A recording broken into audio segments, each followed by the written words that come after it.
Қазіргі таңда Қазақстан Республикасында қылмыстық кодекстің 256 бабымен сотталушы азаматтардың саны күрт өсуде.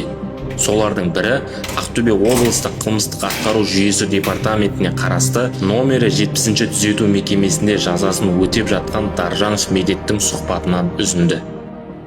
Мен Даржанов Медет Марикович, 1987 жылы туылдым, Қандыағаш қаласында, Ақтөбе облысы. Сол жақта өстім, сол жақта мектепті аяқтадым, отбасы бала шағалы болдым. Атырау қаласында нағашымның үйінде тұрып жатқан кезде, Атырау политехникалық колледжінде оқытушы болып жасадым. Сол жақта намаз оқуды бастадым. Намаз оқып жатқан студенттер болды, дінде жүрген, сосын қызығушылық болды, сосын содан сабақтар сұрай бастадым. Сосын қандай сабақтар бар, ол кезде андай дин дамымаған кез қандай YouTube деген сияқтылар. Бір студент жігіт айтты, осындай Мединада сабақ алып жатқан жігіттер бар екен, осындай тыңдағы деп сөйтіп бағдар берді. Негізі Мединада сабақ алып жатқан кісілер деп, сосын осыны жалғастыра бердім тыңдауды. Ділмұрат Абу Мұхаммад, Назратул Абу Мариям деген сияқты оқытам, соның сабақтары тыңдап. Әлеуметтік желі жаңағы ютубта, сосын жаңағы ВК деген болды баяғы, сосын одан кейін телеграм болды, енді ватсаптан да желісі арқылы да болды сабақ алу, тыңдап. Шетелдік шейхтар дегенде көп емес, енді шамалы араб тілінен шамалы сауат аша бастадым. Сол жақтағы Ділмұрат жаңағы тыңдап жүрген, Назратул Абу Мариям тыңдап жүрген, содан араб тілінен хабар барлар болды. Сосын сол жақтан олар сол шейхтары бар, Абдулла Бухари деген сияқты, Солих Фаузан деген сияқтыларды тыңдадым. Жәймен деп сөйтіп құлақты үйрете бер деп араб тілінен көбіне үш негіз, сосын Китабу Таухид деген сияқты, сосын 40 хадис, Ан-Науауидің намаздың шарттары, сондайды тыңдай бастадым. Ділмұрат Назратулла сияқтылардың намаз оқымаған адам кәпір деп айтпайтыны сосын ұнамай қалды. Мына кейін басқаларды қарай бастадым. Ділмұраттың мазхабы ол жаңағы матхализм ғой. Олар намаз оқымаған адамды кәпір деп айтпайды. Ал мыналар Фаузанның мазхабында жүргендер, олар кәпір андай сондай сөздер айтты.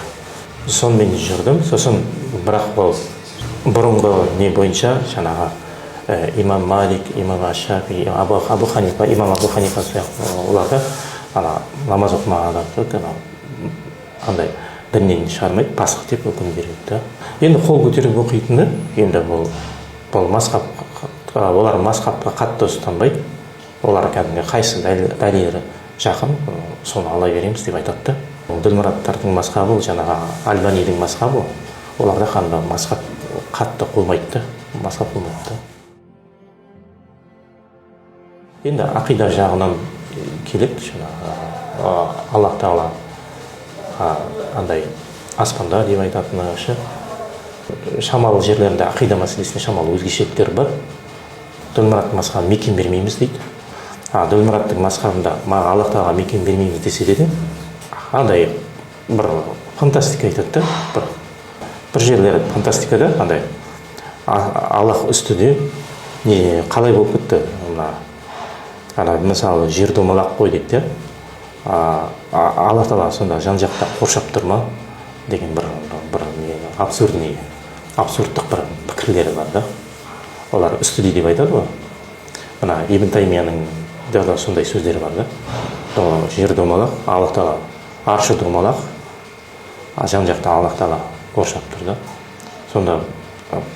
Сонда получается жан жағымызда болып тұр да, олардың мазхабы бойынша. Сондай бір түсініксіз жерлері бар да. сол үшін де былай көңіл толмай қалды да соңғы уақытта ше, жаңағы бұлардың мазхабына, ақида жағынан да.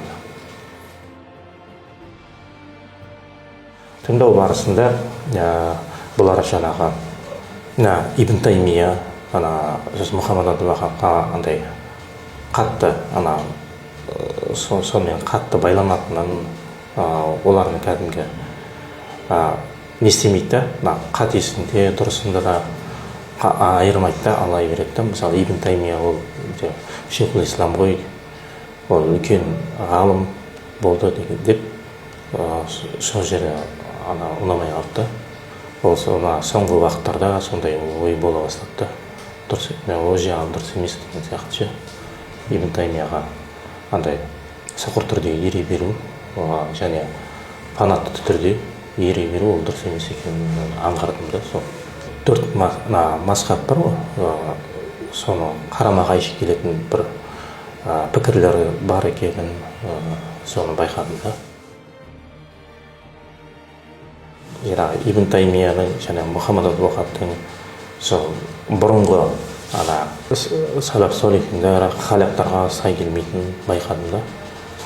Мысалы қайсысын айтсақ болады, мысалы нәскиге мәсік тарту дегендер соны амал істейді ғой, бірақ бұл қарапсан 4 мазхабта жоқ екен да.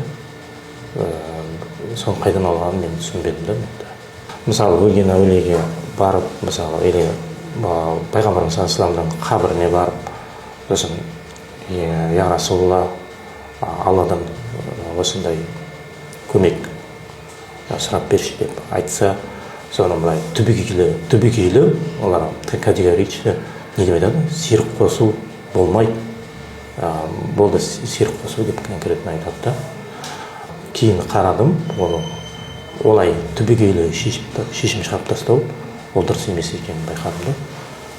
Бұрынғы баяғы салаф солихиндер халақтарға қарайтын болса, ол дұрыс олдай айтпайды да, түбегейлі болмайды, ширк деп айтпайды да. Сол жеріне келіңкіремейтінін байқадым да. Солардың мазхабында жүргендерінде келіспеушіліктер болды, олармен де кейін соңғы жылдарда осындай.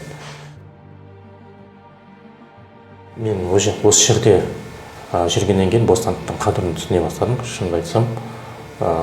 Соңында бостандықтың қадірін түсінсе екен деймін да, бауырларым болсын, жалпы дұрыс жолда жүрсін, дұрыс жолда жүрмеген болсын, барлығын айтам да, осы бостандықтың қадірін түсіну керек та. Енді сондықтан да барды бағалай біл деп айтқым келеді да. Сондықтан да андай заңға қарсы шықпай, Қазақстан діни басқармасының Абу Ханифа мазхабында сол жолда жүріп, тыныш жүріп, сөйтсе екен деймін да. Просто арты не болатынын мен өзім көріп отырмын. Міне соны айтқым келеді да, сондай ақыл. Осындай бардың бағаласын.